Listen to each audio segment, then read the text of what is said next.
এই শীতে কইলে বাবাই এক সপ্তাহের ভিতরে বিয়ে হইব, কিন্তু 2 মাস হইয়া গেল, বিয়ের কোনো খোঁজ খবর পাইলাম না। আজ যাবো বাবার কাছে, দেখুন বাবা কি বলে।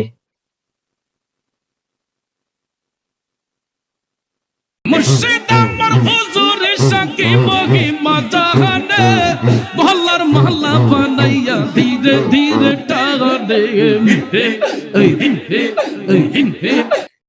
আসসালামু আলাইকুম বন্ধু বাবা। কে রে তুই? ওয়ালাইকুম সালাম।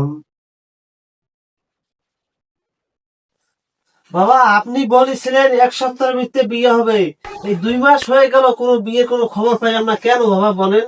আপনি কি ভণ্ডামি শুরু করছেন এই জায়গায়? হ্যাঁ, নতুন কি একটা ব্যবসা শুরু করছেন? আপনি কি আমার চিনতে পারছেন? হ্যাঁ, কি হয়েছে? দেখাই দিয়েছেন কা? থাম বৎস, মারছে পুটকি, ছিটতে বাল, দুঃখ যাবে না চিরকাল। এই কথাটা আমি মানতে পারলাম না বাবা, মানতে পারলাম না। কেন বাবা বলেন? বাবা আমি আপনার সব তাবিজে উপকার পাইছি, কিন্তু আমি একটা জিনিসে উপকার পাই নাই। কি জিনিস উপকার পাও নাই বৎস? বাবা এই শীত চলে গেল, এখনো বিয়ে করতে পারলাম না, তাও আমি মাইনে নিলাম। হইব বৎস। বাবা আমার কাছায় আমার টুনটুনি নাই বাবা, এ জানি কই যে লুকাইছে। রাগ বৎস, তোর টুনটুনি সবকিছু আইব। রাগ বৎস, তোর আগের জয়বন আমি ফিরে দিতাছি।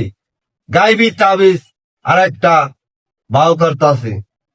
আয় কালা মানিক, আয় সাদা মানিক, সুকুম শাক। হ্যাঁ বৎস, তোর জন্য এটা নতুন কিছু, নতুন তাবিজ। হ্যালো বৎস, এটা তোর বালিশের নিচে ছুঁয়ে দিবি, তোর খাতার পাখি ফিরত আসবে। আসবে? আসবে। যাক শান্তি হইলাম। বাবা আপনার জয় হোক। বুঝতে পারছি, জয় তো অবশ্যই হবে। ঠিকঠাক মতন নিয়ম মতন কাজ করো, তোমার পাখি ফিরে আসবে। আর শিগগিরই তুমি বিয়ে করবে, 2 সন্তানের মা। বাবা এই তাবিজে যদি আমি ভালো হই, আমরা দরবারে 2টা পাড়া কুত্তা দিয়ে যাবো।